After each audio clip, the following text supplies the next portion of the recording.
மாமல்லபுரம் என்றழைக்கப்படும் மகாபலிபுரம் வரலாற்று சிறப்புமிக்க ஊராகும். பல்லவர்களின் காலத்தில் இது முக்கிய துறைமுகமாக விளங்கியது.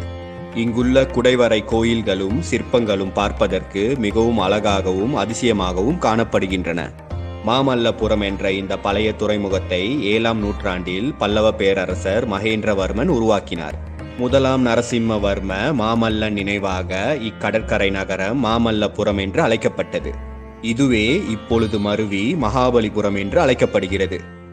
இங்கு கடற்கரையில் முன்பொரு காலத்தில் 7 கோயில்கள் இருந்ததாக ஐரோப்பிய மாலுமிகள் குறிப்பிடுகிறார்கள். இப்பொழுது கடற்கரையில் ஒரே ஒரு கற்கோயில் மட்டும் கம்பீரமாக நிற்கிறது. மகாபலிபுரத்தில் பல அழகிய கலைநயமிக்க சிற்பங்கள் காணப்படுகின்றன. மகாபலிபுரத்தை காண வருபவர்கள் முதலில் பார்ப்பது ஒரு பெரும் பாறையும் அதில் வடிவமைக்கப்பட்ட பல சிற்பங்களும் ஆகும். இந்த சிற்பங்கள் கொண்ட பாறையை